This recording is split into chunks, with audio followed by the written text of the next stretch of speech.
Hello बच्चों, welcome to एकेट Excel. तो आज हम स्टार्ट करने जा रहे हैं हमारे एटॉमिक स्ट्रक्चर का लेक्चर नंबर 5। ठीक है। इससे प्रीवियस लेक्चर की अगर हम बात करें तो प्रीवियस लेक्चर में हमने बोर का बहुत इंपॉर्टेंट डेरिवेशन की बात करी थी, जहाँ पे हमने रेडियस, वेलोसिटी और एनर्जी ऑफ इलेक्ट्रॉन डिस्कस किया था। और उसके बाद दो इम्पॉर्टेंट टॉपिक डिस्कस किए थे, जहाँ पे एक हाइजेनबर्ग अनसर्टेनिटी प्रिंसिपल था और एक डी ब्रोगली वेवलेंथ था। ठीक है। दोनों ही बहुत इंपॉर्टेंट है, बहुत अच्छे टॉपिक हैं जिनसे सवाल पूछे जाते हैं, तो वो ज़रूर देखना। लेक्चर नंबर 4 का डिस्क्रिप्शन में आपको लिंक मिल जाएगा, आप जाके वहाँ से देख सकते हैं। ठीक है। अब आगे इस लेक्चर को कंटिन्यू करते हैं।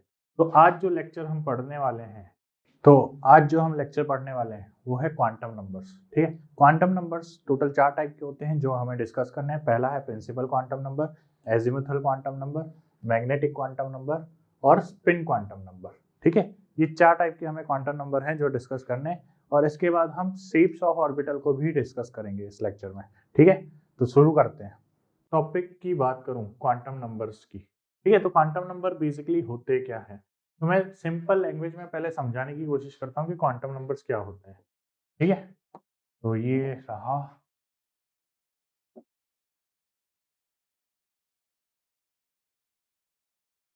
Quantum numbers. ठीक है। अब इस चीज को समझो, क्वांटम नंबर आखिर है क्या। क्वांटम नंबर बेसिकली 4 ऐसे नंबर्स हैं जो इलेक्ट्रॉन का कंप्लीट एड्रेस बताते हैं। ठीक है। क्वांटम नंबर बेसिकली है क्या, एड्रेस ऑफ इलेक्ट्रॉन। क्या है, address of electron. Address of electron. ठीक है। एड्रेस ऑफ इलेक्ट्रॉन का मतलब जैसे आपका एड्रेस होगा, मेरा एड्रेस होगा। फॉर एग्जांपल अभी मैं कोटा की कोचिंग में पढ़ा रहा हूँ। ठीक है। तो मेरा एड्रेस क्या होगा, सबसे पहला मेरा एड्रेस होगा कि मैं इंडिया में हूँ। यस, इंडिया में हूँ। फिर क्या मेरा इंडिया, मैं अगर आपको बता दूं इंडिया में हूँ मैं, तो आप आ जाओगे क्या मेरे पास, नहीं आ पाओगे। इंडिया में भी मुझे स्पेसिफिक बताना पड़ेगा कि मैं राजस्थान में हूँ। यस। अब राजस्थान बताने पर भी आप मेरे पास नहीं पहुंच पाओगे, क्योंकि राजस्थान में भी बहुत सारी सिटीज है, उदयपुर है, अजमेर है, कोटा है, झालावाड़ है। ठीक है। आप कहीं भी जा सकते हो। फिर मुझे पर्टिकुलरली सिटी का नाम भी बताना पड़ेगा कि मैं कोटा शहर में हूँ। ठीक है। अब कोटा शहर में भी मुझे बताना पड़ेगा मैं कोटा शहर में विज्ञान नगर में प्रेजेंट हूँ। ठीक है। और विज्ञान नगर में भी मैं अकेडेक्सल कोचिंग के अंदर प्रेजेंट हूँ। ठीक है। अकेडेक्सल कोचिंग के अंदर प्रेजेंट हूँ। तो स्टेप बाय स्टेप मुझे और स्पेसिफिकेशन देना पड़ रहा है कि मैं कहाँ प्रेजेंट हूँ। सिमिलरली इलेक्ट्रॉन के साथ भी यही है। पहले हमें पहले हमें क्या बताना होता है, पहले हमें यहाँ पर शेल बतानी होती है। क्या बतानी होती है, शेल, कि कौन सी शेल के अंदर प्रेजेंट है। फिर शेल के अंदर सबशेल बतानी होती है कि कौन सी सबशेल है। सबशेल के अंदर क्या प्रेजेंट होती है, ऑर्बिटल प्रेजेंट होती है। ठीक है। ऑर्बिटल प्रेजेंट होती है, ऑर्बिट नहीं। फिर ऑर्बिटल के अंदर इलेक्ट्रॉन प्रेजेंट रहता है। ठीक है। तो ये स्टेप बाय स्टेप क्या है, एड्रेस है इलेक्ट्रॉन के। अब कौन किसको कैसे रिप्रेजेंट किया जाता है, कौन सी शेल में कितने सब शेल हैं, कौन सी सब शेल कितनी ऑर्बिटल से मिलके बनी हुई है, तो इस चीज को हमें अच्छे से समझना है। बात समझ में आ रही है। पहली चीज तो इस लेक्चर में मेरे शब्दों पर ध्यान देना कि मैं क्या बोल रहा हूँ। जैसे मैंने अभी बोला, शेल जो है कितनी सबशेल से बनी हुई है, और सबशेल जो है कितनी ऑर्बिटल से मिलके बनी हुई है। ठीक है। मोर करेक्टली मैं बोलूं कि शेल के अंदर कितनी सबशेल प्रेजेंट है। देखो मैं क्या बोल रहा हूँ, शेल के अंदर कितनी सबशेल प्रेजेंट है और सबशेल कितनी ऑर्बिटल से मिलके बनी हुई है। ठीक है। तो लैंग्वेज पे जरा फोकस करना, बाकी डिटेल में समझाने की कोशिश करता हूँ अच्छे से। तो सबसे पहले हम पहले क्वांटम नंबर पे चलते हैं। ठीक है। देखो कौन कौन से 4 क्वांटम नंबर हैं। पहला है प्रिंसिपल क्वांटम नंबर जो शेल को रिप्रेजेंट कर रहा है। सेकंड है एजीमुथल क्वांटम नंबर जो सब शेल को रिप्रेजेंट कर रहा है। तीसरा है मैग्नेटिक क्वांटम नंबर जो ऑर्बिटल को रिप्रेजेंट कर रहा है। ठीक है। और चौथा है स्पिन क्वांटम नंबर जो बेसिकली स्पिन ऑफ इलेक्ट्रॉन को एक्सप्लेन कर रहा है। ठीक है। तो ये 4 टाइप के आपके क्वांटम नंबर्स होते हैं। स्टार्ट करते हैं। देखो सबसे पहले है प्रिंसिपल क्वांटम नंबर। ठीक है। अब प्रिंसिपल क्वांटम नंबर क्या चीज रिप्रेजेंट कर रहा है? तो अभी आपने देखा कि प्रिंसिपल क्वांटम नंबर जो है बेसिकली शेल को रिप्रेजेंट कर रहा है, ठीक है, या फिर हम कह सकते हैं ऑर्बिट को रिप्रेजेंट कर रहा है। किसको रिप्रेजेंट कर रहा है? ऑर्बिट को रिप्रेजेंट कर रहा है। बात क्लियर है? ठीक है। अब देखो, यहाँ पे आते हैं हम, ठीक है। यहाँ पे देखो, जैसे ये सेंटर में क्या प्रेजेंट है? न्यूक्लियस प्रेजेंट है, ठीक है। न्यूक्लियस के बाहर क्या प्रेजेंट है? शेल्स प्रेजेंट है। ये पहली शेल हो गई, ये दूसरी शेल हो गई, ठीक है, ये तीसरी शेल हो गई, ठीक है, ये ऐसे और ऐसे चौथी शेल भी प्रेजेंट होगी, ठीक है। न्यूक्लियस को हम थोड़ा अलग कलर से बना लेते हैं।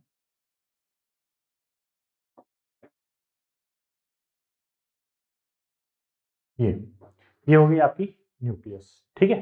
तो ये हो गया एक इलेक्ट्रॉन एटम का स्ट्रक्चर टाइप। सेंटर में न्यूक्लियस प्रेजेंट है, बाहर शेल्स प्रेजेंट है, ठीक है। ये फर्स्ट शेल हो गई, ये सेकंड शेल हो गई, ये थर्ड शेल हो गई, ठीक है। तो principal quantum number basically shell को रिप्रेजेंट करता है।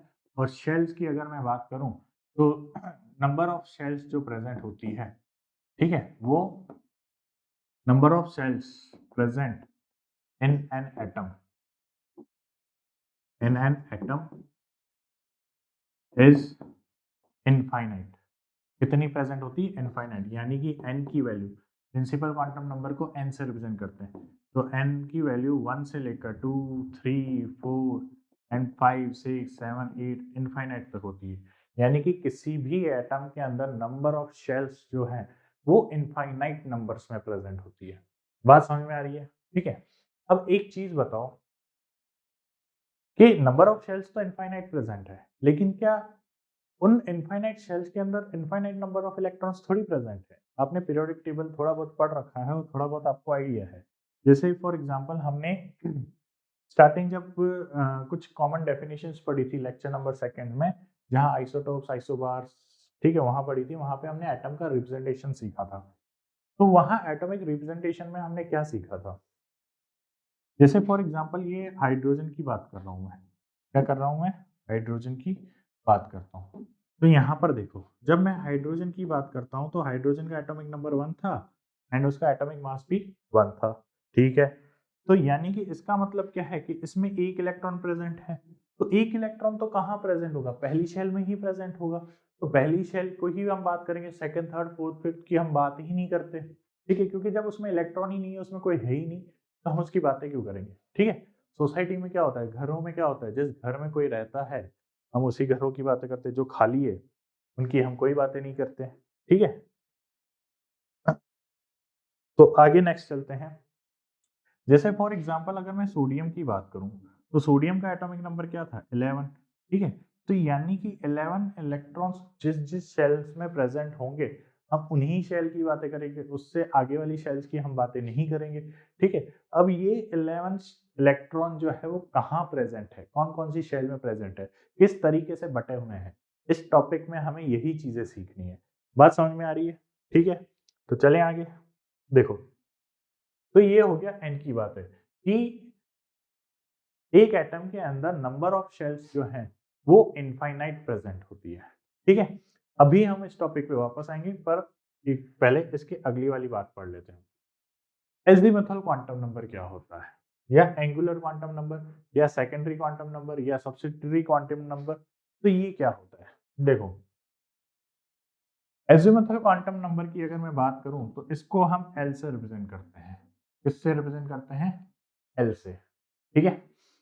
अब ये बताता क्या चीज है? तो ये बताता है नंबर ऑफ सबशेल्स। किसके बारे में बताता है? नंबर ऑफ सबशेल्स के बारे में बताता है, ठीक है। Number of subshell. अब सबशेल्स क्या होती है?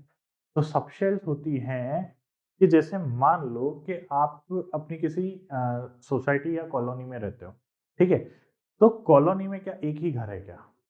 नहीं, बहुत सारे होंगे। और क्या इस दुनिया में जितनी भी कॉलोनीज है उसमें क्या बराबर नंबर ऑफ घर हैं क्या? जैसे फॉर एग्जांपल मैं जो कॉलोनी में रहता हूँ वहाँ 100 घर हैं, ठीक है। आप जिस कॉलोनी में रह रहे हो वहाँ पे 50 घर होंगे, या 200 घर होंगे, या 1000 घर होंगे। तो यानी कि नंबर ऑफ कॉलोनीज प्रेजेंट होगी, जैसे नंबर ऑफ शेल्स प्रेजेंट है।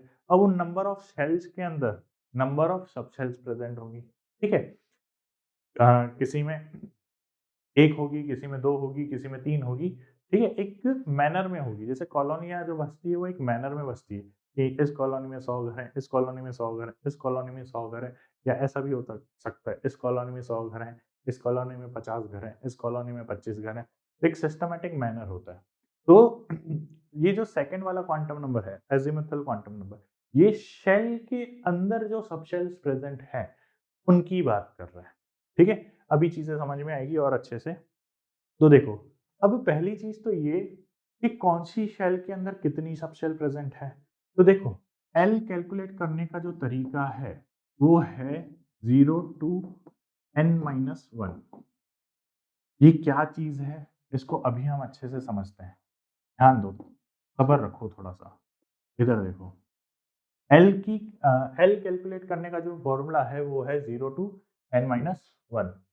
ठीक है, क्या है, 0 टू n-1। देखो, इसका मतलब क्या है। जैसे फॉर एग्जांपल, अगर मैं पहली शेल की बात करता हूँ, अगर फॉर एग्जांपल मैं पहली शेल की बात करता हूँ, मतलब ये वाली शेल, तो इस वाली शेल के अंदर कितनी सब शेल्स प्रेजेंट है मैं इस बारे में बात कर रहा हूँ। ठीक है, बात समझ में आ रही है। देखो, तो यानी कि मैं n इक्वल्स टू 1 की बात कर रहा हूँ, यानी कि फॉर n इक्वल्स टू 1, तो n इक्वल्स टू 1 यानी कि पहली शेल के अंदर कितनी सब शेल्स प्रेजेंट है मैं इस बारे में बात कर रहा हूँ। तो देखो, n की वैल्यू 1 है तो l किसको रिप्रेजेंट कर रहा है, l सब शेल को रिप्रेजेंट कर रहा है। तो n इक्वल्स टू 1 के लिए l की वैल्यू क्या हो जाएगी, 0 टू n-1 हम फॉर्मूला अप्लाई करेंगे, यानी कि 0 टू 0-1। ठीक है, तो ये क्या आ जाएगा, 0। अब 0 का मतलब ये नहीं है कि 0 ही ऑर्बिटल है या 0 ही सब, सॉरी, 0 ही सब शेल है, नहीं। 0 का मतलब ये है कि इसके अंदर एक यूनिट, एक जो है वो सब शेल प्रेजेंट है। क्या प्रेजेंट है, एक सब शेल प्रेजेंट है। ठीक है, और उसको हम रिप्रेजेंट करते हैं किससे, एस से। किससे रिप्रेजेंट करते हैं, एस से, कि इसके अंदर एस सब शेल प्रेजेंट है। ठीक है, कौन सी सब शेल प्रेजेंट है, एस सब शेल प्रेजेंट है। अगर मैं ध्यान से देखो, अगर मैं सेकंड शेल की बात करता हूं, सेकंड n इक्वल्स टू 2 की बात कर रहा हूं, तो n इक्वल्स टू 2 के लिए l की वैल्यू क्या हो जाएगी, तो 0 टू n-1, यानी कि 0 टू 2-1। ठीक है, यानी कि 0 से लेकर 1, यानी कि 0 टू 1, 0 टू 1 के बीच में कौन कौन से नंबर आते हैं, 0 और 1, यानी कि दो नंबर आ रहे हैं। इसका मतलब दो सब शेल प्रेजेंट है। ठीक है, दो सब शेल प्रेजेंट है, तो वो कौन कौन सी होंगी। तो एक चीज मैं थोड़ा सा समझा देता हूं कि कि इधर देखो, कि ये जो नंबर आ रहे हैं ना, जैसे यहाँ पे 0 आया, यहाँ पे 0 और 1 आया। ठीक है, तो जो l की वैल्यू अगर 0 है तो वो s सब शेल को रिप्रेजेंट कर रही है। इसको रिप्रेजेंट कर रही है s सब शेल को। अगर l की वैल्यू 1 है तो वो p सब शेल को रिप्रेजेंट कर रही है। अगर l की वैल्यू 2 है तो वो d सब शेल को रिप्रेजेंट कर रही है। अगर l की वैल्यू 3 है तो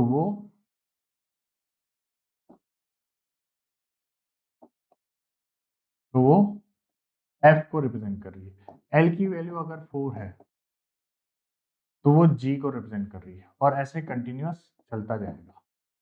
ठीक है, बात समझ में आ रही है।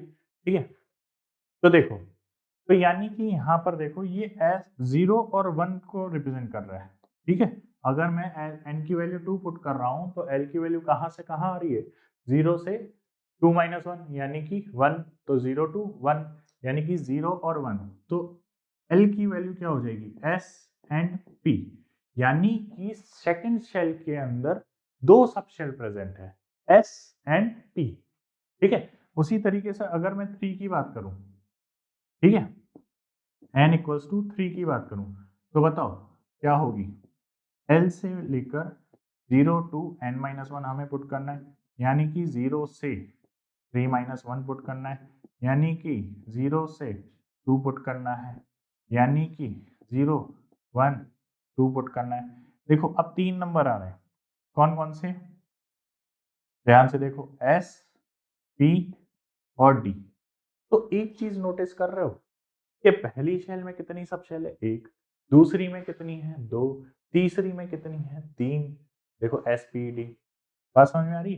तो चौथी में कितनी हो जाएगी, चार, एस पी डी एफ। पांचवी में कितनी हो जाएगी, पांच, S P D F G. ठीक है, सिक्स्थ में कितनी हो जाएगी, छह, S P D F G. ठीक है, एच आई, जितनी भी हो। तो बात समझ में आ रही है आपको? ठीक है, एक बार फोर तक कर लेते हैं। ठीक है, क्योंकि फोर तक जरूरी है, क्योंकि पीरियोडिक टेबल में फोर एफ तक काम भी आता है हमारे। तो एन अगर वैल्यू फोर है, एन की वैल्यू अगर फोर है, तो एल की वैल्यू क्या हो जाएगी, zero to n minus one हम पुट करेंगे। यानी कि फोर्थ शेल में कितनी सब शेल प्रेजेंट है।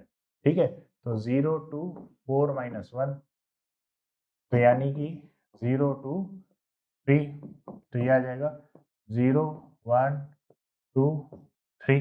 तो ध्यान से देखो कितने नंबर आ रहे हैं, टोटल चार नंबर आ रहे हैं। और ये चार नंबर किसको रिप्रेजेंट कर रहे हैं, ये चार नंबर एस, टी, डी और एफ को रिप्रेजेंट कर रहे हैं। बात समझ में आ रही है? ठीक है, यानी कि S subshell, P subshell, D subshell और एफ सबशेल को रिप्रेजेंट कर रही है। ठीक है, यहां तक बात है, क्लियर है? ठीक है, अब ये सबशेल के अंदर और भी बातें हैं। ये सबशेल ऑर्बिटल से मिलके बनी हुई है। तो कौन सी सबशेल कितनी ऑर्बिटल से मिलके बनी हुई है, तो ये इंफॉर्मेशन हमें देता है चौथा क्वांटम और तीसरा क्वांटम नंबर। तीसरा क्वांटम नंबर कौन सा है, मैग्नेटिक स्पिन क्वांटम नंबर। ठीक है, कौन सा क्वांटम नंबर है, मैग्नेटिक स्पिन क्वांटम नंबर। बात समझ में आ रही है? ठीक है, तो स्टार्ट करते हैं मैग्नेटिक स्पिन क्वांटम नंबर, जिसको हम ओरिएंटेशन क्वांटम नंबर भी बोलते हैं और एम से रिप्रेजेंट किया जाता है। किससे रिप्रेजेंट किया जाता है इसको, एम से रिप्रेजेंट किया जाता है। ठीक है, अब इसके बारे में कुछ बात करते हैं। तो ये हमें किसके बारे में इंफॉर्मेशन देता है, ये हमें ऑर्बिटल के बारे में इंफॉर्मेशन देता है। किसके बारे में इंफॉर्मेशन देता है, ऑर्बिटल। और ऑर्बिटल एक्चुअली वो जगह है जहां इलेक्ट्रॉन प्रेजेंट होता है। ठीक है, अब जैसे फॉर एग्जांपल ऑर्बिटल की मैं अगर बात करूं, अब देखो हमने तीन चीजें पढ़ी हैं।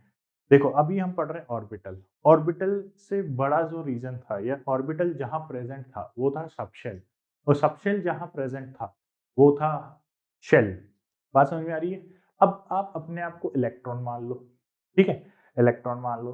तो आप किसी रूम में होंगे, हॉल में होंगे, किचन में होंगे, रूम में होंगे या बेडरूम में होंगे, जहां भी हैं। जैसे फॉर एग्जांपल मैं इस रूम में हूँ। ठीक है, मैं अभी जहां हूँ ये एक फ्लैट है। फॉर एग्जांपल ये एक फ्लैट है।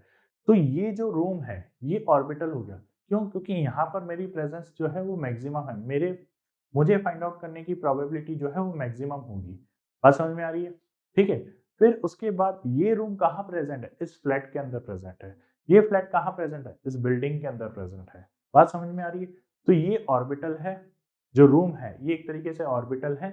और ये जो फ्लैट है ये टोटल चार रूम से मिलके बना हुआ है। फॉर एग्जाम्पल, तो जो सबशेल है वो एक फ्लैट हो गई। सबशेल जो क्या हो गया, एक फ्लैट हो गया। और वो फ्लैट जो है चार रूम से बना हुआ है, या तीन रूम से बना हुआ है, या दो रूम से बना हुआ है। तो वो सबशेल जो है वो हो सकता है एक ऑर्बिटल से मिलके बनी हुई हो सकता है तीन ऑर्बिटल से मिलके बनी हुई, हो सकता है पांच ऑर्बिटल से मिलके बनी हुई हो। बात समझ में आ रही है मैं क्या कहना चाह रहा हूँ? देखो, तो बेसिकली ऑर्बिटल क्या है, तो ऑर्बिटल की अगर मैं एक्यूरेट डेफिनेशन बोलूं, तो ऑर्बिटल इज अ रीजन। ठीक है, orbital is a region where probability probability of finding probability of finding an electron is maximum. An electron is probability of finding an electron is maximum। यानी कि orbital वो reason है जहां पे electron जो है उसकी प्रोबेबिलिटी मैक्सिमम है कि ये यहाँ मिल सकता है। बात समझ में आ रही है? इसको हम रिप्रेजेंट किससे करते हैं, एम से रिप्रेजेंट करते हैं। इसको कैलकुलेट करने, यानी कि अब देखो जैसे हमने शेल के अंदर सब शेल कैलकुलेट करने का तरीका देखा कि पहली शेल के अंदर एक है जिसको एस बोला गया। ठीक है, सेकंड शेल के अंदर दो सब शेल है जो एस और पी हो गई। थर्ड शेल के अंदर तीन सब शेल है, एस पी डी। बात समझ में आ रही है? ठीक है, चौथी के अंदर 4 सबशेल होगी, एस पी डी एफ, पांचवी के अंदर S P D F G. ठीक है, बात समझ में आ रही है आपको? अब वो जो सबशेल है वो कितनी ऑर्बिटल से मिलके बनी हुई है, ये बात करनी है। तो देखो एम को कैलकुलेट करने का तरीका है -L2 प्लस एल। ठीक है, -L2 प्लस एल, ये ऑर्बिटल को कैलकुलेट करने का तरीका हो गया। ठीक है, कि जो सबशेल है वो कितनी ऑर्बिटल से मिलके बनी हुई है। बात समझ में आ रही है? तो देखो, अब सबशेल बनी हुई है तो हमें सबशेल की वैल्यू देखनी पड़ेगी। जैसे फॉर एग्जांपल अगर मैं L इक्वल्स टू 0 की बात कर रहा हूँ, यानी कि मैं S सबशेल की बात कर रहा हूँ। किसकी बात कर रहा हूँ? S सबशेल की बात कर रहा हूँ। तो ये जो S सबशेल है, ये कितनी ऑर्बिटल से मिलके बनी हुई है, ये हमें कैलकुलेट करना है। तो यानी कि अल्टीमेटली मुझे M कैलकुलेट करना है। तो M के लिए मैं क्या पुट करूंगा? देखो, M के लिए मैं क्या पुट करूंगा? तो M के लिए मेरे पास फॉर्मूला है -L2 प्लस एल, यानी कि -0 से +0। ठीक है, तो यानी कि ये हो जाएगा 0। बात समझ में आ रही है? क्या हो जाएगा? 0, यानी कि अब देखो, यानी कि ये एक ऑर्बिटल प्रेजेंट है। ठीक है, और ऑर्बिटल को हम बॉक्स से रिप्रेजेंट करते हैं, एक सिंगल बॉक्स से। बात समझ में आ रही है? ठीक है, देखो अभी और समझ में आएगी, धीरे धीरे सारी बातें समझ में आ जाती है। देखो, अगर मैं एल की वैल्यू, रंग बदलना पड़ेगा, एल की वैल्यू अगर 1 लेता हूं मैं, ठीक है, एल की वैल्यू अगर मैं 1 ले रहा हूं, इसका मतलब मैं पी सबशेल की बात कर रहा हूं। ठीक है, पी सबशेल की बात कर रहा हूं। और अगर मैं पी सबशेल की बात कर रहा हूं तो एम की वैल्यू कैलकुलेट करनी है, तो एम की वैल्यू कैलकुलेट करेंगे तो फॉर्मूला है -L2 प्लस एल। तो यानी कि -1 से +1। तो -1 से +1 के बीच में कितने नंबर्स आते हैं? -1 से +1 के बीच में एक तो -1 आता है, 0 आता है और +1 आता है। बात समझ में आ रही है? तो यानी कि 3 नंबर आ रहे हैं, यानी कि जो पी सबशेल है, जो पी सबशेल है, वो कुल मिला के टोटल 3 ऑर्बिटल से मिलके बनी हुई है। एक -1 वाली है, एक 0 वाली है और एक +1 वाली है। बात समझ में आ रही है?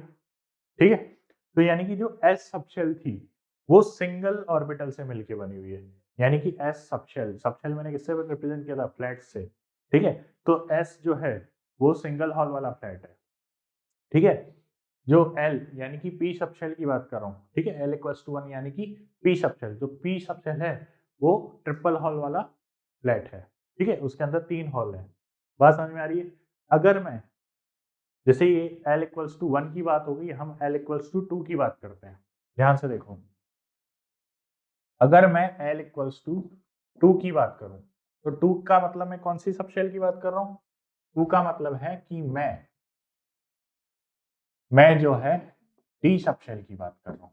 इसकी बात कर रहा हूं? डी सबशेल की बात कर रहा हूं। बात समझ में आ रही है? ठीक है, अब डी सबशेल है तो डी सबशेल कितनी ऑर्बिटल से मिलके बना हुआ है, ये हमें देखना है। तो डी सबशेल वही सेम तरीका, एम कैलकुलेट करने का तरीका क्या था? -L से +L, और L की वैल्यू है -2 से +2। बात समझ में आ रही? तो ये हो जाएगा -2 -1 0 +1 +2। ठीक है, -1 -2 0 +1 एंड +2, टोटल कितने नंबर आ रहे हैं? टोटल 5 नंबर आ रहे हैं। इसका मतलब क्या है कि डी सबशेल जो है वो 5 ऑर्बिटल से मिलकर बनी हुई, यानी कि डी ऐसा फ्लैट है जहां पे 5 हॉल प्रेजेंट है। ठीक है, अमीर लोग अमीर अमीर बातें। तो 5 BHK वाला हॉल है ये। बात समझ में आ रही है? ठीक है, तो ये हो गया -2 -1 0 +1 एंड +2। ठीक है, यानी कि डी सबशेल जो है ये टोटल 5 सबशेल से, 5 ऑर्बिटल से मिलके बना हुआ है। ठीक है, अच्छा ये जो हम लिख रहे हैं ना, कि जैसे ये एक सबशेल से मिलके बना हुआ है, ये 3 से मिलके बना हुआ है, ये 5 से मिलके बना हुआ है, तो इनके नाम भी हैं। ठीक है।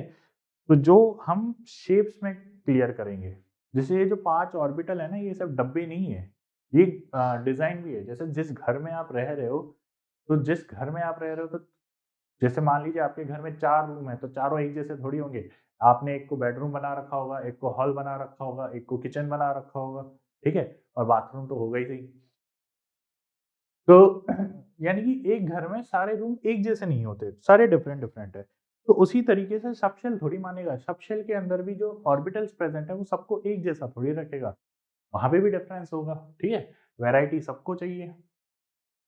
चलो, अब चलते हैं थर्ड सब शेल में, ठीक है? यानी कि एल की वैल्यू 3, ठीक है? तो एल की वैल्यू 3 की अगर हम बात करें, तो यानी कि 3 का मतलब है मैं एफ सब शेल की बात कर रहा हूँ। किसकी बात कर रहा हूँ? एफ सब शेल की, ठीक है? अब एफ सब शेल के लिए अगर मैं मैग्नेटिक क्वांटम नंबर की बात करूं, एम की वैल्यू कैलकुलेट करूं, तो एम की वैल्यू मैं कैलकुलेट करूंगा -L से +L, यानी कि ये हो जाएगा -3 से +3। तो -3 से लेकर +3 के बीच में कौन कौन से नंबर आते हैं? -3 आता है, -2 आता है, -1 आता है, 0 आता है, +1 आता है, +2 आता है एंड +3 आता है, ठीक है? टोटल ये कितने नंबर्स आ रहे हैं? 7 नंबर्स आ रहे हैं। बात समझ में आ रही है? तो यानी कि जो एफ सबशेल है, एफ सबशेल जो है वो कुल मिला के 7 ऑर्बिटल से मिलके बनी हुई है। बात समझ में आ रही है? देखो इधर, 1 2 3 4 5 6 7, ये -3 -2 -1 0 +1 +2 +3। बात समझ में आ रही है? तो यानी कि एफ सब शेल जो है वो 5 से मिलके बनी हुई है, ठीक है? तो एक चीज नोटिस करो, जो एल की वैल्यू 0 थी वो एक सब शेल से मिलके बनी हुई थी। एल की वैल्यू अगर 1 थी तो वो टोटल 3 से मिलके बनी हुई थी। एल की वैल्यू अगर 2 थी तो वो 5 से मिलके बनी हुई थी। एल की वैल्यू अगर 3 थी वो 7 से मिलके बनी हुई है, ठीक है? तो अगर एल की वैल्यू 4 हो जाएगी तो वो कितनी ऑर्बिटल से मिलके बनी हुई होगी? 9, ठीक है? एल की वैल्यू 5 हो जाएगी तो वो कितनी ऑर्बिटल से मिलके बनी हुई होगी? 11। एल की वैल्यू अगर 6 होगी तो ये कितनी ऑर्बिटल से मिलके बनी हुई होगी? कितनी? 13, ठीक है? यानी कि 2n+1 भी कर सकते हो आप चाहो तो। तो यानी कि m की वैल्यू आप सीधा सीधा 2l+1 भी लिख सकते हो। बात समझ में आ रही है? ठीक है? तो आप चाहो तो डायरेक्ट कर सकते हो, ठीक है? ये फॉर्मूला फॉर्मूला रटने रटाने वाले काम नहीं है, आप सीधा सीधा समझो, ठीक है? तरीके याद रखो। बात समझ में आ रही है? ठीक है? चलो आगे चलें। तो आई थिंक आपको मैग्नेटिक क्वांटम नंबर समझ में आ गया होगा, ठीक है? अब नेक्स्ट हम चलते हैं स्पिन क्वांटम नंबर पे, ठीक है? स्पिन क्वांटम नंबर जो है बेसिकली अगर हम बात करें तो ये एड्रेस के बारे में नहीं बताता, ठीक है? भाई एक रूम पे आ गए, आप रूम में आ गए तो एड्रेस खत्म हो चुका है, ठीक है? अब तो रूम खोल के आपसे मिलने की ही देरी रहेगी। बात समझ में आ रही है? स्पिन क्वांटम नंबर बेसिकली हमें बताता है कि इलेक्ट्रॉन की स्पिन क्या है, ठीक है? जैसे अपन ने याद करो रदरफोर्ड के टाइम पे बात करी थी कि जो एटम है वो सोलर सिस्टम जैसा है, ठीक है? इलेक्ट्रॉन आसपास रिवॉल्व कर रहे हैं न्यूक्लियस के आसपास, जैसे प्लैनेट्स रिवॉल्व कर रहे हैं अर्थ सन के आसपास, ठीक है? अब आपको पता है कि प्लैनेट्स तो रिवॉल्व कर रहे हैं लेकिन अर्थ भी अपनी एक्सिस पे रिवॉल्व कर रही है, प्लैनेट्स भी अपनी एक्सिस पे रिवॉल्व कर रहे हैं, तो उसी तरीके से इलेक्ट्रॉन भी अपनी एक्सिस पे रिवॉल्व कर रही हैं। अब वो जो स्पिन कर रही है, ठीक है? रिवॉल्व कहना सही नहीं होगा, स्पिन कर रही है, ठीक है? तो वो दो तरीके से कर सकती है। तो इलेक्ट्रॉन की जो स्पिन है, ठीक है, वो दो टाइप से हो सकती है। हो सकता है वो क्लॉकवाइज हो, ठीक है? हो सकता है वो एंटी क्लॉकवाइज हो।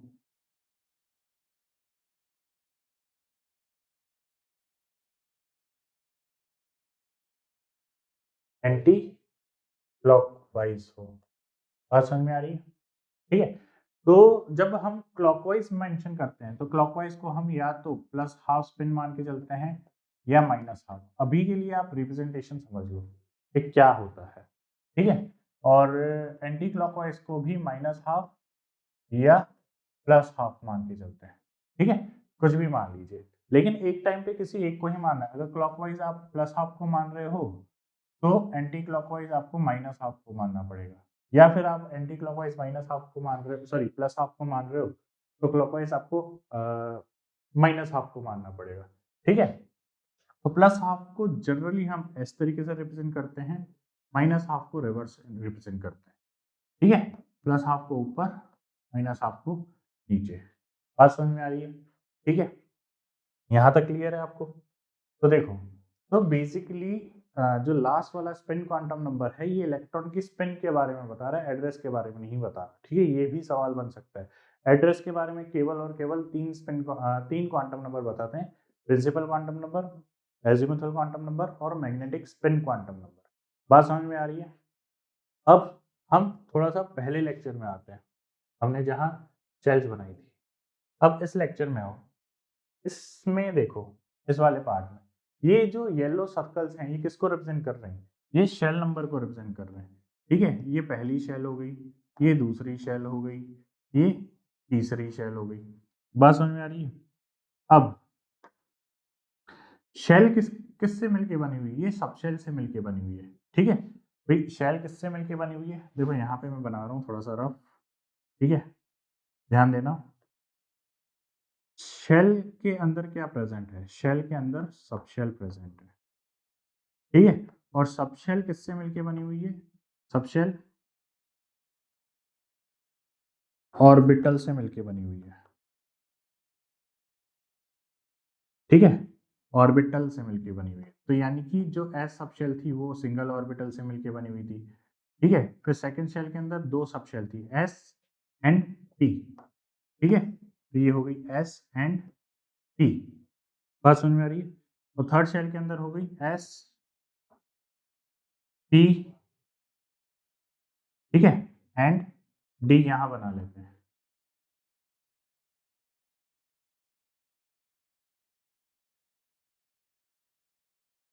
ठीक है।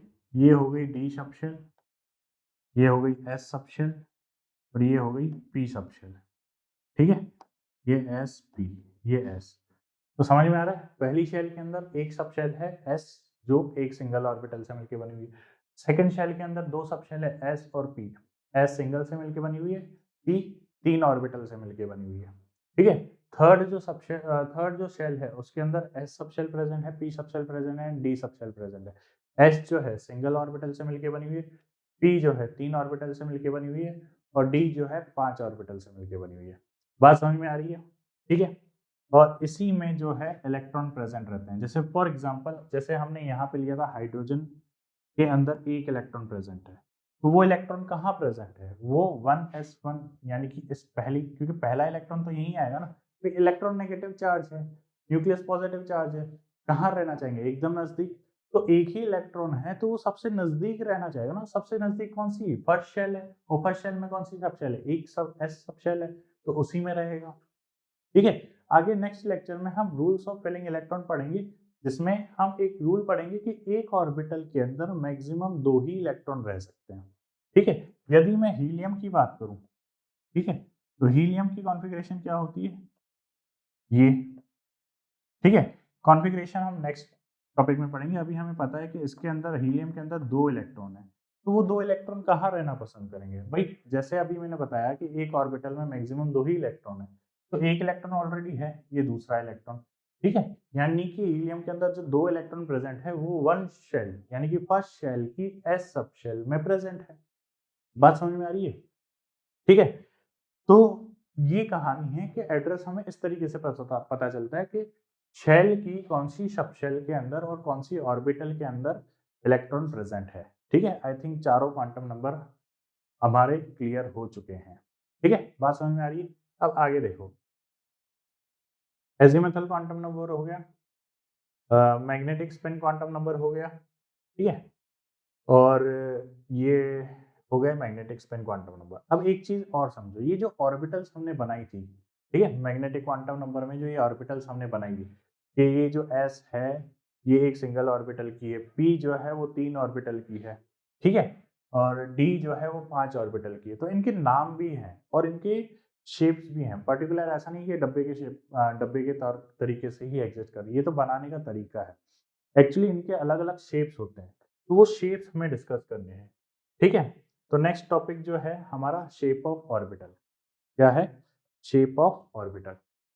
अब इधर देखो, अगर मैं शेप्स ऑफ ऑर्बिटल की बात करूं तो हमारे पास कौन कौन सी ऑर्बिटल्स प्रेजेंट थी, या यूं कह लो कि सबशेल प्रेजेंट थी। पहले हम सबशेल्स की बात करें, ठीक है। सबशेल्स कौन कौन सी प्रेजेंट थी? सबशेल्स हमारे पास एस है, टी है, डी है, ठीक है, और एफ है। जो शेप्स की हम बात करेंगे तो वो एस सबशेल के अंदर जो ऑर्बिटल्स प्रेजेंट हैं उनकी, डी के वाली एंड डी वाली, ठीक है, इनकी बात करेंगे। एफ वाले की हम बात नहीं करते क्योंकि इनका जो शेप है वो बहुत कॉम्प्लेक्स होता है, ठीक है। शेप जो है वो कॉम्प्लेक्स होता है, तो उसको हमें हमारे सिलेबस में है भी नहीं और पढ़ने की जरूरत भी नहीं पड़ती, ठीक है। तो एस सबशेल के अंदर अब देखो, एस सबशेल जो है वो सिंगल ऑर्बिटल से मिलके बनी हुई थी, ठीक है, सिंगल ऑर्बिटल से मिलके बनी हुई थी। पी की अगर मैं बात करूं, पी की अगर मैं बात करूं तो वो 3 से मिलके बनी हुई है, ठीक है। डी की अगर मैं बात करूं तो डी जो है वो 5 से मिलके बनी हुई थी, ठीक है। और एफ की जब हमें शेप डिस्कस ही नहीं करना तो फिर बात करने का कोई मतलब नहीं है। तो ये जो पी ऑर्बिटल या एस ऑर्बिटल है ना, देखो पहले हम यहाँ पे नाम लिख लेते हैं इनका शेप कैसा होता है। तो एस ऑर्बिटल जो है वो स्पेरिकल शेप की होती है। कौन से शेप की होती है? स्पेरिकल शेप की होती है। वहीं अगर मैं पी की बात करूं तो पी जो है वो डंबल शेप की होती है,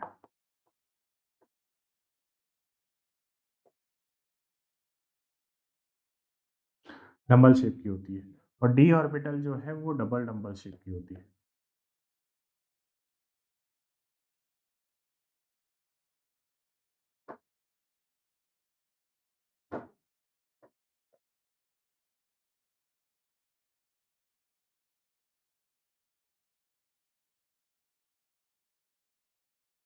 डबल डंबल शेप की होती है। बात समझ में आ रही है?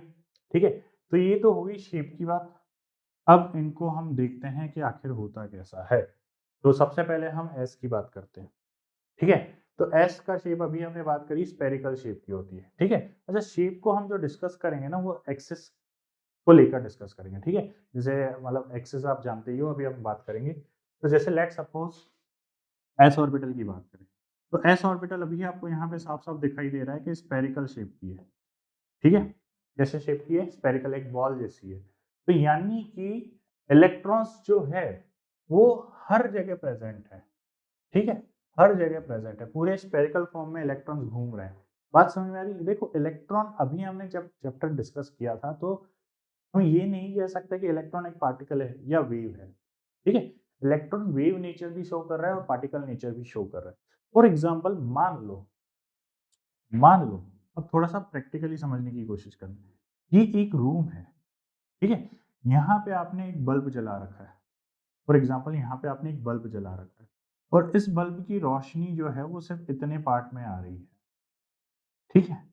तो हम यही कह सकते हैं ना कि जो लाइट है वो इतने ही रीजन में प्रेजेंट है, ठीक है। यही वो रीजन हो गया जहां लाइट प्रेजेंट है, अगर वेव की बात कर रहे हो। और अगर लाइट को आप पार्टिकल नेचर मान के चल रहे हो तो जो लाइट का पार्टिकल है वो यहाँ भी है, यहाँ भी है, यहाँ भी है, यहाँ भी है, यहाँ भी है, यहाँ भी है, यहाँ भी है, यहाँ भी है, मतलब घूम रहा है इधर उधर, ठीक है। एक पार्टिकल घूम रहे हैं इधर उधर, फोटॉन्स निकल रहे हैं। तो यानी कि ये वो रीजन हो गया जहां पर लाइट प्रेजेंट है, ठीक है। अब चाहे तुम उसको पार्टिकल मानो चाहे वेव मानो, वेव मान रहे हो तो वो इतने रीजन में घूम रही है, और पार्टिकल मान रहे हो तो वो यहाँ है, यहाँ है, यहाँ है, यहाँ है, यहाँ है, यहाँ है, यहाँ है। बात समझ में आ रही है? तो उसी तरीके से इलेक्ट्रॉन है। तो जब वो एस ऑर्बिटल में प्रेजेंट है, जब वो एस ऑर्बिटल में प्रेजेंट है, ठीक है, इधर समझो। जैसे स्पेरिकल तो लिखना ही है, ठीक है। अगर वो स्पेरिकल है यानी कि इलेक्ट्रॉन जो है वो स्पेरिकल शेप में इधर उधर घूम रहा है, ठीक है। तो मैक्सिमम जो इसकी पॉसिबिलिटी है, देखो यहाँ पे सेंटर में क्या प्रेजेंट होता है, सेंटर में न्यूक्लियस प्रेजेंट है, ठीक है। एक सेंटर में न्यूक्लियस इमेजिन करो, सेंटर में न्यूक्लियस प्रेजेंट है और इलेक्ट्रॉन जो है वो आसपास घूम रहा है, ठीक है।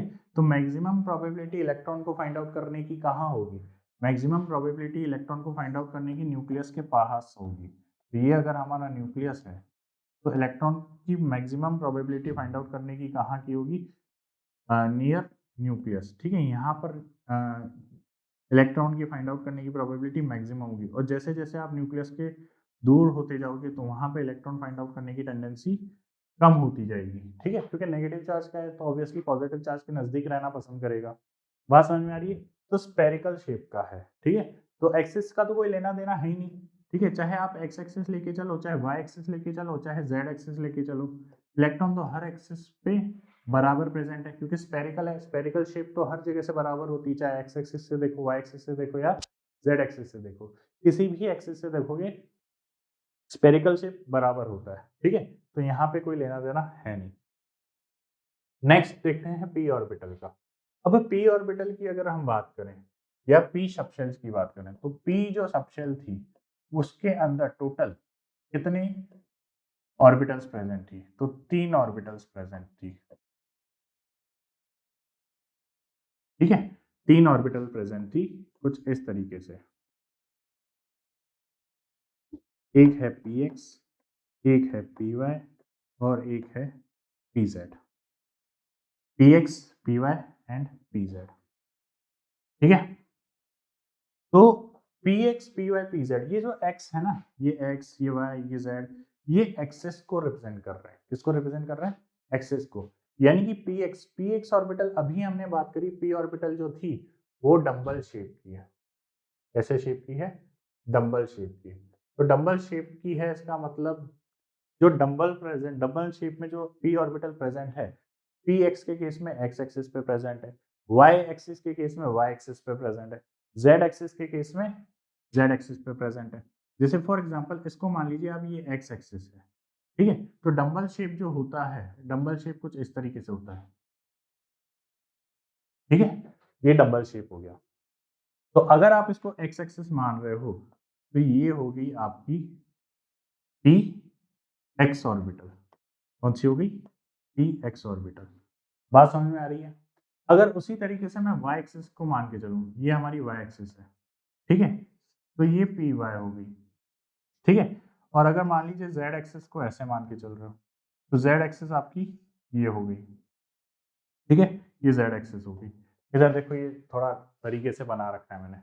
आप इसको देखो, जेड एक्सिस है, तो ये जो डंबल शेप में पी ऑर्बिटल प्रेजेंट है, ये सिर्फ और सिर्फ जेड एक्सिस पर ही प्रेजेंट है। ध्यान से देखिए, ठीक है। अगर आप इसको वाई एक्सिस मान के चल रहे हो तो जो डंबल प्रेजेंट है ये वाई एक्सिस में ही प्रेजेंट है।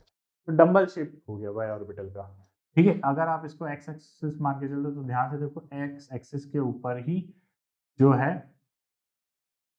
लोब्स प्रेजेंट है, ठीक है। इसको लोब्स कहते हैं, ये लोब हो गई, ठीक है। तो जो लोब्स प्रेजेंट है वो एक्स एक्सिस पे प्रेजेंट है, ठीक है।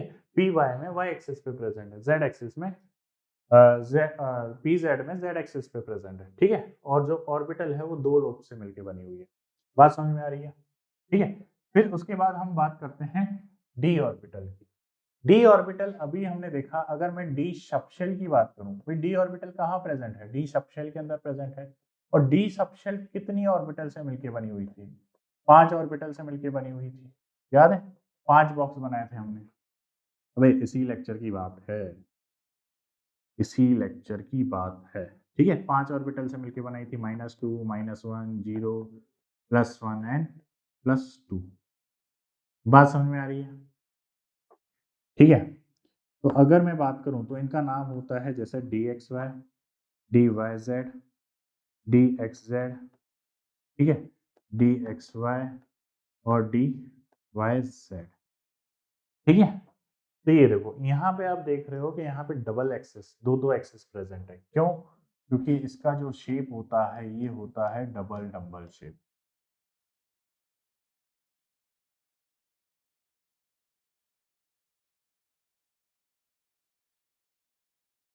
Double dumbbell shape. बात समझ में आ रही है? ठीक है। अब ये डबल डंबल शेप कैसा होता है? तो जैसे मान लीजिए ये हमारी x एक्सिस है, ये हमारी y एक्सिस है, ठीक है। अब इसमें ये जो 5 ऑर्बिटल्स प्रेजेंट है, इसको हमने कैटेगराइज कर रखा है। कैसे कैटेगराइज कर रखा है? ये जो dxy, yz और xz है, इनको हम बोलते हैं नॉन एक्सियल ऑर्बिटल, ठीक है। क्या बोलते हैं? Non axial orbital.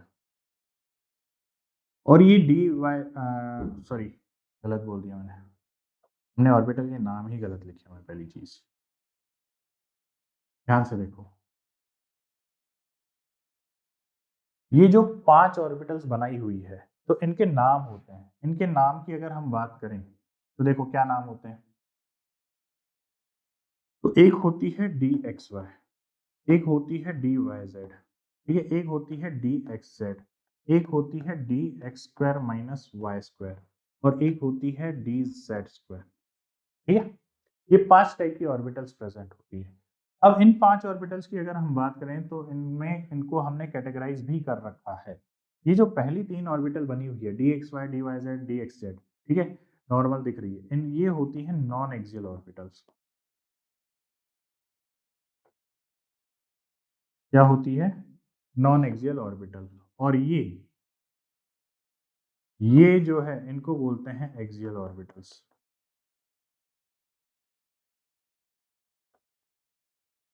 क्या बोलते हैं? Axial orbitals. बात समझ में आ रही है? ठीक है। तो देखो, अगर मैं नॉन एक्सियल या एक्सियल ऑर्बिटल की बात करूं तो आप ध्यान से देखो, यहाँ पे आपको ये दो एक्सेस, दो एक्सेस दिखाई दे रही है, ठीक है। इनकी शेप की बात करें तो इनकी शेप जो होती है वो होती है dumbbell shape, double dumbbell shape, ठीक है। अब इस डबल वर्ड की वजह से ही यहाँ पे 2 एक्सेस यूज हो रही है, ठीक है। डबल डम्बल है, पी पी पी ऑर्बिटल कैसी थी? सिंगल डम्बल वाली। डी ऑर्बिटल कैसी है? डबल डम्बल वाली, ठीक है। तो जैसे फॉर एग्जांपल अगर मैं इसको एक्स एक्सिस मान लूँ, इसको अगर मैं एक्स एक्सिस मान लूँ और इसको अगर मैं वाई एक्सिस मान लूँ, ठीक है, ये हो गई हमारी एक्स एक्सिस, ये हो गई हमारी वाई एक्सिस, ठीक है। तो ये जो डी एक्स वाई है, अभी देखो डी एक्स वाई का शेप बना रहा हूं मैं, डी एक्स वाई, ठीक है। अभी मैंने आपको बताया ये कैसी ऑर्बिटल है, ये नॉन एक्सियल ऑर्बिटल है। कैसी ऑर्बिटल है? Non axial. तो यानी कि ये जो इसकी डबल डम्बल्स जो हैं वो एक्सिस पे प्रेजेंट नहीं होगी, नॉन एक्सियल है, ठीक है। तो इसको हम कैसे ड्रॉ करेंगे? इसको हम कुछ ऐसे ड्रॉ करेंगे, ठीक है। ये बात समझ में आ रही है? D x y non axial orbital है, ठीक है।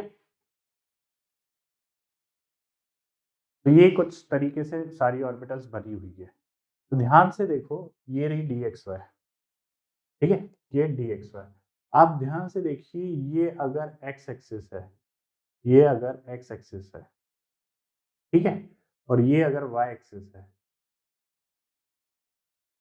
तो जो लोब्स है ये बीच से निकल रही है, ठीक है। कैसे? ध्यान से देखो, मैं वापस से यहाँ पे ड्रॉ करके बता रहा हूँ, हो सकता है आपको ये क्लियरली दिखाई ना दे रहा हो। ध्यान से देखो, जैसे कि ये अगर हमारी वाई एक्सिस है और ये हमारी एक्स एक्सिस है, ठीक है। तो जो लोब्स है ना, लोब्स, ये एक्सिस पे प्रेजेंट नहीं है, ये एक्सिस पे बिल्कुल भी प्रेजेंट नहीं है, ये नॉन एक्सियल है। ये कुछ इस तरीके से ये इनके बीच से निकल रही है, ठीक है। नॉन एक्सियल है, एक्सिस पे प्रेजेंट नहीं है। सिमिलरली अगर मैं डी वाई जेड बनाने जाऊं, डी वाई जेड बनाने जाऊं, तो अगर मैं वाई एक्सिस बना रहा हूं, ठीक है, वाई जेड बना रहा हूं, ये देखो डी वाई जेड, तो ये अगर z एक्सिस हो गई, ठीक है, और ये y एक्सिस हो गई, तो जो लोब्स हैं, ठीक है, वो एक्सिस पे नहीं है इसकी भी, तो इसकी लोब्स कुछ इस तरीके से बीच से निकल रही होगी, दो एक्सिस के बीच से निकल रही है। बात समझ में आ रही है? ये क्लियर है? ठीक है। फिर उसके बाद अगर मैं एक्सियल ऑर्बिटल्स की बात करूं, एक्सियल ऑर्बिटल कौन सी बताई थी मैंने? डी एक्स स्क्वायर और d x square minus y square. तो आप ध्यान से देखिए, ये जो लोब्स हैं ये एक्सिस पे ही प्रेजेंट है, ये हमारी जेड एक्सिस है और ये जेड एक्सिस पे ही प्रेजेंट है, ठीक है। और इसके आसपास रिंग प्रेजेंट है, तो यानी कि डी जेड स्क्वायर का जो शेप है वो थोड़ा सा यूनिक होता है। कैसा होता है? यूनिक होता है।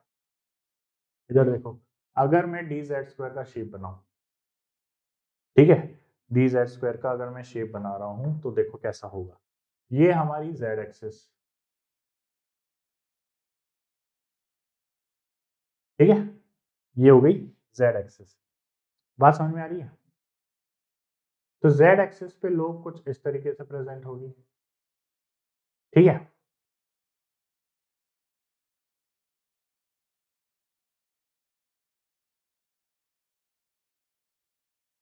ठीक है, ये प्रेजेंट होगी और इसके आसपास एक रिंग भी प्रेजेंट होगी, कुछ इस तरीके से रिंग भी प्रेजेंट है। यानी कि जेड एक्सिस है ये, मान लीजिए ये ऊपर से नीचे जो एक्सिस आ रही है वो जेड एक्सिस है, तो जेड एक्सिस पे लोग प्रेजेंट है।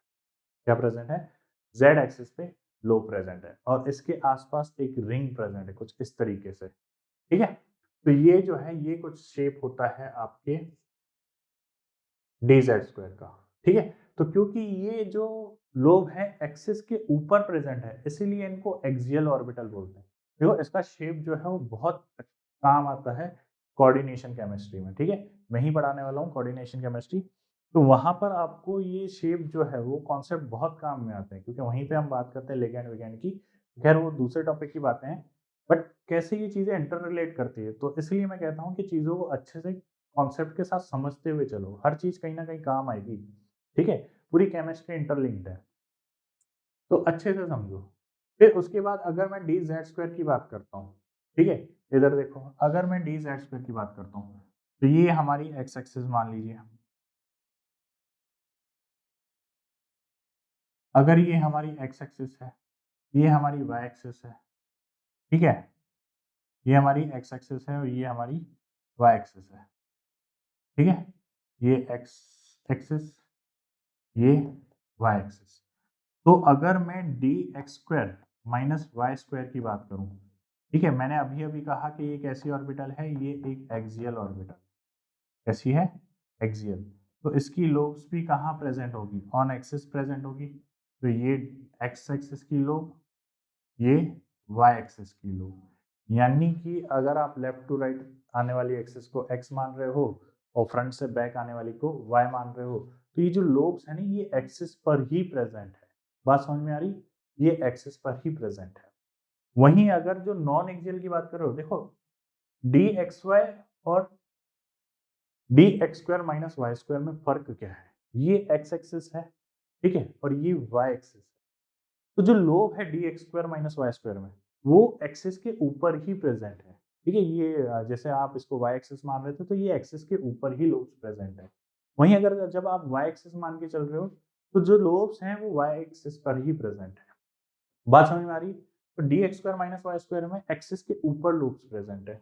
और जो नॉन एक्सियल का केस है, ठीक है, d x y, d x y की अगर मैं बात करूं, ठीक है, तो जैसे मान लीजिए ये हमारी वाई एक्सिस थी और ये हमारी एक्स एक्सिस थी, तो जो लोब्स है ना, जैसे ये हमारी वाई एक्सिस है, ठीक है, फ्रंट से बैक वाली, और लेफ्ट टू राइट वाली हमारी एक्स एक्सिस है।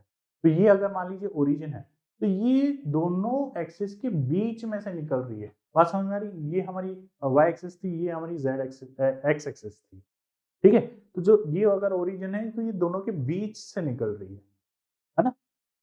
उसी तरीके से अगर मैं वाई जेड की बात करूं, ठीक है, वाई जेड की बात करूं, तो वाई एक्सिस हमने ये ले रखी है और जेड एक्सिस हमने ये ले रखी है ऊपर वाली, ठीक है, ऊपर, और ये हमारी वाई एक्सिस। तो प्लेन कौन सा हो गया? कुछ ये वाला, ये हमारा प्लेन है।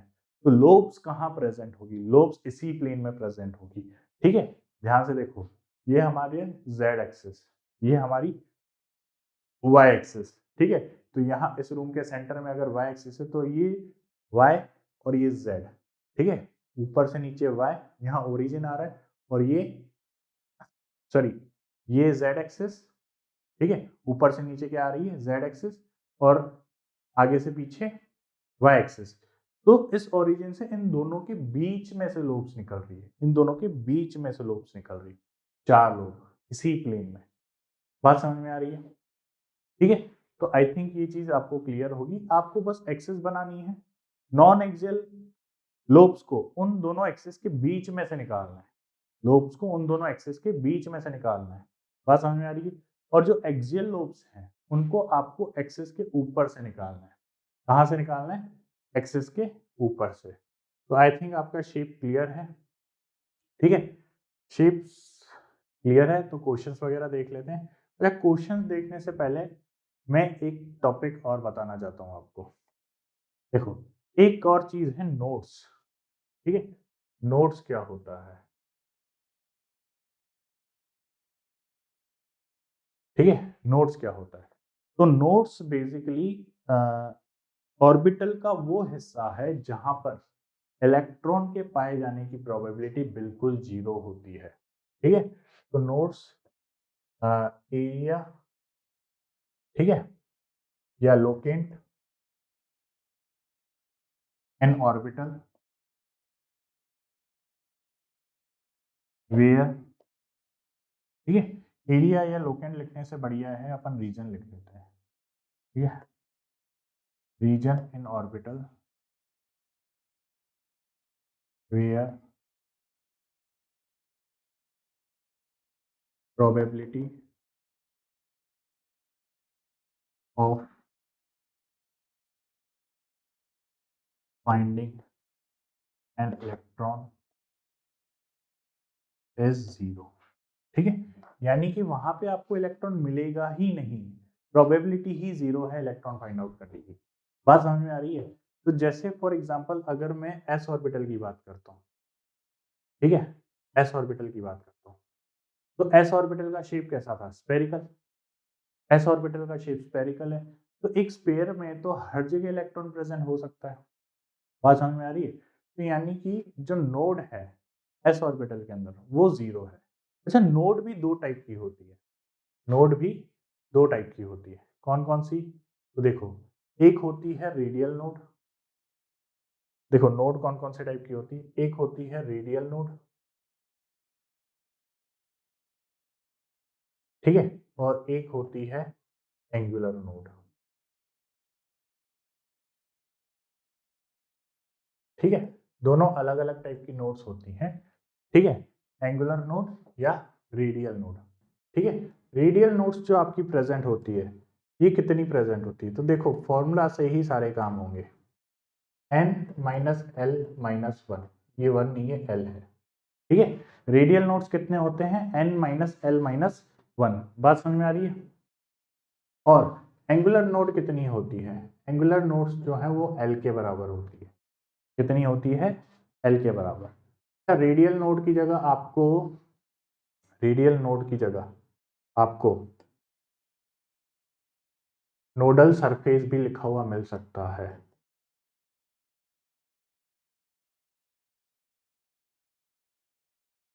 ठीक है, नोडल सरफेस भी लिखा हुआ मिल सकता है। और अगर मैं टोटल नंबर ऑफ नोड्स की बात करूं कि टोटल नंबर ऑफ नोड्स कितनी होती है, तो टोटल नंबर ऑफ नोड्स जो है n माइनस वन होती है। कि अगर मैं एस ऑर्बिटल पी ऑर्बिटल की बात करते हैं, एस ऑर्बिटल में तो नोड होगी ही नहीं। ठीक है, ठीक है, नोड्स प्रेजेंट ही नहीं है। अब पी ऑर्बिटल की बात करूं तो पी ऑर्बिटल में इलेक्ट्रॉन कहाँ कहाँ प्रेजेंट है? इधर देखो, पी ऑर्बिटल में इलेक्ट्रॉन कहाँ कहाँ प्रेजेंट है? यहाँ प्रेजेंट है। ठीक है, ये पिंक रीजन वो है जहां इलेक्ट्रॉन प्रेजेंट है, यह इलेक्ट्रॉन यहाँ प्रेजेंट है। ठीक है, तो नोडल प्लेन कहाँ आएगा? नोडल प्लेन देखो, ये बीच वाला रीजन। ठीक है, ये जो ऐसा प्लेन है जहां पर ये प्लेन, जैसे देखो, समझो इधर ये हमारी एक्स एक्सिस है। ठीक है, एक्स एक्सिस में जो ऑर्बिटल है वो यूं प्रेजेंट है। ठीक है, एक्स एक्सिस के ऊपर। तो यहाँ ओरिजिन से यूं दो लोब्स निकल रही है और यहीं पे दो लोब मिल रही है। तो बीच में ये जो प्लेन है, ठीक है, यहाँ पे जहाँ मिल रही है, तो यहाँ पे तो जगह ही नहीं है ना, तो इलेक्ट्रॉन प्रेजेंट कैसे हो सकता है? जैसे फॉर एग्जांपल ये एक रूम है, बीच में दीवार है और दूसरा रूम है, तो या तो मैं इस रूम में हो सकता हूँ या उस रूम में हो सकता हूँ। जो बीच में दीवार वाला पार्ट है वहां तो रही हो ही नहीं सकता क्योंकि वहां पे जगह ही नहीं है। ठीक है, तो उसी तरीके से यहाँ पर जो है जगह है ही नहीं। तो ये जो प्लेन है ये एक हो गया नोडल प्लेन। क्या हो गया? नोडल प्लेन या एंगुलर प्लेन। ठीक है, जैसा कि अभी हमने बात करा था, इसको आप नोडल प्लेन भी बोल सकते हो। ठीक है, और ये जो है एल के बराबर होता है। जैसे फॉर एग्जांपल अभी देखो पी में कितने नोडल प्लेन है, एक, तो पी के लिए एल की वैल्यू क्या होती है, एल की वैल्यू 1 होती है, तो इसके अंदर नोडल प्लेन भी क्या है, 1। बात समझ में आ रही है? ठीक है, अब जैसे डी की बात करते हैं, डी ऑर्बिटल में देखो कितने प्लेन है, जो ये एक्सिस दिख रही है यही तो प्लेन है, ये वाला ही तो एरिया जो वो है जहां पर इलेक्ट्रॉन प्रेजेंट नहीं है बिल्कुल भी।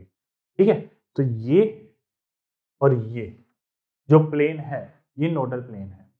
देखो इमेजिन करो, ये हमारी एक्स एक्सिस, ये हमारी वाई एक्सिस थी, ये हमारी एक्स एक्सिस है। ठीक है, और लोब जो है इन दोनों एक्सिस के बीच में से निकल रही है। कहाँ से निकल रही, दोनों एक्सिस के बीच में से निकल रही है। तो ये जो दोनों लोब्स निकल रही है, देखो अभी ये लोब्स बनाई, ये जो दोनों लोब्स निकल रही है और यहाँ से भी ये जो दोनों लोब्स निकल रही है। ठीक है, तो एक्स एक्सिस तो ये थी, दोनों लोब से बीच में से जो एक्सिस निकल रही है ये हमारी एक्स एक्सिस है। ठीक है, तो ये जो प्लेन है, एक तो ये प्लेन होगा जहां पर इलेक्ट्रॉन प्रेजेंट नहीं होगा, और दो लोब्स जो यूं और यूं निकल रही थी, तो एक प्लेन तो यूं होगा। बात समझ में आ रही, तो ये एक प्लेन तो ये, एक प्लेन तो ये। ठीक है, तो डी ऑर्बिटल में कितने नोडल प्लेन हैं, दो, तो डी के लिए एल की वैल्यू क्या होती है, 2, तो नोडल प्लेन भी कितने हैं, 2। बात समझ में आ रही है? ठीक है, अब रेडियल नोड क्या होते हैं, तो रेडियल नोड अगर मैं आपको समझाऊं तो समझो, जैसे ये 1s ऑर्बिटल है, ठीक है, ये 2s ऑर्बिटल है, ये 3s ऑर्बिटल है फॉर एग्जांपल, तो 1 और 2 के बीच में जो, जैसे ये 1s है और ये 2s है, तो 1s और 2s के बीच में जो ये प्रेजेंट है रीजन, वहां पे इलेक्ट्रॉन तो प्रेजेंट नहीं होगा। ठीक है, सेंटर में मान लो कि जैसे फॉर एग्जांपल एक टेनिस बॉल है और वो टेनिस बॉल प्रेजेंट है फुटबॉल के अंदर। ठीक है, तो टेनिस बॉल के अंदर वाला जो रीजन है वहां इलेक्ट्रॉन प्रेजेंट है टेनिस बॉल के अंदर। ठीक है, और जो अपना फुटबॉल है उस फुटबॉल के अंदर वाला रीजन है वहां इलेक्ट्रॉन प्रेजेंट होंगे। तो जो टेनिस बॉल की सरफेस है वहां तो इलेक्ट्रॉन प्रेजेंट नहीं है ना। ठीक है, तो इसको बोला जाता है, अगर मैं इसको ऐसे बनाऊं, जो ये 1s और 2s के बीच में जो रीजन है ना, तो इनके बीच में जो रीजन प्रेजेंट है इसको बोला जाता है नोडल सरफेस। ठीक है, नोडल सरफेस। बात समझ में आ रही है, और इसकी वैल्यू होती है n minus L minus one के बराबर। इसके बराबर n minus L minus one के बराबर। तो किसी भी शेल के अंदर अगर आपको टोटल नंबर ऑफ नोड्स निकालने, किसी भी शेल के अंदर कितने नंबर ऑफ नोड्स प्रेजेंट है टोटल, तो टोटल नंबर ऑफ नोड्स का जो फॉर्मूला है वो है n माइनस वन के बराबर। ठीक है, तो ये नोड्स की कहानी भी खत्म। बात समझ में आ रही है?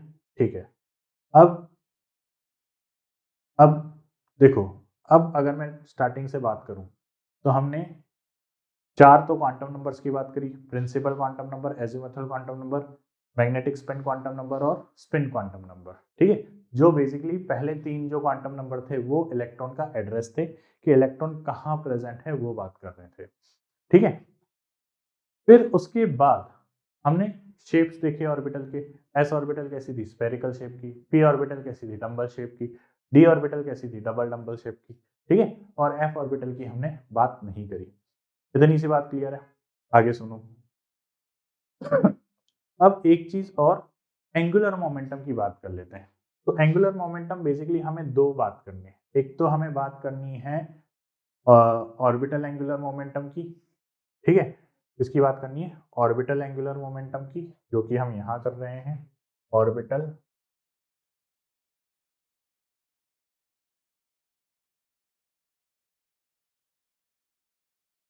ठीक है, तो ये आपको बस फॉर्मूला डायरेक्ट ध्यान रखना है। ऑर्बिटल एंगुलर मोमेंटम का फॉर्मूला होता है l under root l plus one. ठीक है, एच बाय टू पाई। ठीक है, ये एंगुलर मोमेंटम का फॉर्मूला हो गया। एक चीज और, ये h बाय टू पाई क्या है, तो h यहाँ पर प्लैंक्स कांस्टेंट है। क्या है? Planck's constant. बात समझ में आ रही है? और h बाय टू पाई को, h बाय टू पाई को हम h कट भी लिख सकते हैं। क्या लिख सकते हैं, एच कट। बात समझ में आई? ठीक है। दूसरा होता है spin quantum number. Spin quantum number की अब अगर हम बात करें तो स्पिन एंगुलर मोमेंटम जैसी चीज भी होती है। क्या होती है? Spin spin angular momentum. इसका भी फॉर्मूला सेम होता है, बस एल की जगह आ जाता है एन। ठीक है, ये हो जाता है n plus one h by two pi. ठीक है, इसके ऊपर नहीं होता, एच बाय टू पाई। ठीक है, n under root n plus one h by two pi. और यहाँ पर एन क्या है? यहाँ पर एन है number of unpaired electrons. Number of unpaired electrons. ठीक है, और वहां पे एल क्या है? एल वहां पे एजिमुथल क्वांटम नंबर ही है और उसकी वैल्यू निकालना सिखा रखी है। तो दो हमने एंगुलर मोमेंटम सीखे, एक तो ऑर्बिटल एंगुलर मोमेंटम, एक स्पिन एंगुलर मोमेंटम। ठीक है, इसके फॉर्मूला आपको डायरेक्टली याद रखते हैं, डायरेक्ट क्वेश्चन आ जाते हैं फॉर्मूला बेस्ड। अब क्वेश्चन स्टार्ट करते हैं, आज का टॉपिक खत्म। देखो, सबसे पहले हमारा क्वेश्चन है कि calculate the value of m l and m for 3s orbital. तो हमें क्या दे रखा है? 3s। ठीक है, तो अगर मैं 3s ऑर्बिटल की बात करूं तो s के लिए क्या है? s के लिए l की वैल्यू क्या होती है? 0। ठीक है, और ये जो आगे रिप्रेजेंट किया हुआ है ये n रिप्रेजेंट किया हुआ है, तो n की वैल्यू क्या दे रखी है? 3। ठीक है, और m क्या होता है? m की वैल्यू हमें कैलकुलेट करना आती है, m की वैल्यू होती है minus L two plus L. तो s के लिए l की वैल्यू होती है 0, 2 प्लस 0 और ये आएगा 0। तो m की वैल्यू क्या होगी? 0, n की वैल्यू 3 और l की वैल्यू 0। बात समझ में आई? ठीक है, अगला क्वेश्चन 5dz स्क्वायर या 2 कह लो। ठीक है, 5dz स्क्वायर यानी कि dz स्क्वायर ऑर्बिटल की बात हो रही है यहाँ पे, वो भी फिफ्थ शेल के, यानी कि फिफ्थ शेल में जो dz स्क्वायर प्रेजेंट है उसकी बात हो रही है। तो n की वैल्यू क्या हो जाएगी? n की वैल्यू 5 हो जाएगी। ठीक है, d के लिए, अब d और d सब शेल है, तो d सब शेल के लिए l की वैल्यू क्या होती है? l की वैल्यू क्या होती है? तो 0 किसके लिए होती है? s के लिए। 1 किसके लिए होती है? p के लिए। 2 किसके लिए होती है? d के लिए। l की वैल्यू की बात कर रहे हैं हम, तो l की वैल्यू 2 हो गई d के लिए। बात समझ में आ रही है? और m की वैल्यू, तो m की वैल्यू देखो, वैसे तो minus L two plus L होता है। ठीक है, तो यहाँ पर -2 से +2 कुछ भी पॉसिबल है। ठीक है, -2 -1 0 +1 +2। ठीक है, इन पांचों में से कुछ भी पॉसिबल हो सकती है। वैसे जनरली हम dz स्क्वायर को 0 लेके चलते हैं। ठीक है, जनरली, और इस बात को हमें दिल पे नहीं लेना है, कुछ भी पॉसिबल हो सकता है। ठीक है, अकॉर्डिंग टू ऑप्शन हमें डील करना पड़ेगा। तो एग्जाम है तो एग्जाम में ऑप्शंस के अकॉर्डिंग भी डील करना सीखो। ठीक है, हो सकता है आपको सब दे रखा हो, तो डी जेड स्क्वायर को हम जनरली 0 मान के चलते हैं। समझ गए? तो आई थिंक क्वांटम नंबर्स आपको अच्छे से समझ में आ गया होगा, शेप ऑफ ऑर्बिटल आपको अच्छे से समझ में आ गई होगी। ठीक है, अगर आपको कोई भी लेक्चर में डाउट हो तो आप कमेंट सेक्शन में मेंशन कर सकते हो।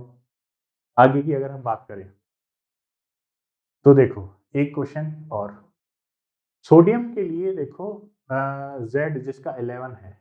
ठीक है, सोडियम के लिए बात कर रहा है, तो सोडियम के लिए पूछ रहा है कि total number of for last electron.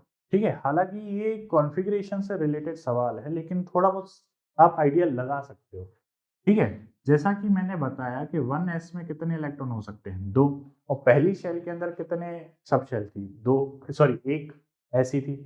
Second shell के अंदर कितनी सब शेल थी? 2, s और p। ठीक है, और थर्ड शेल के अंदर कितनी प्रेजेंट है?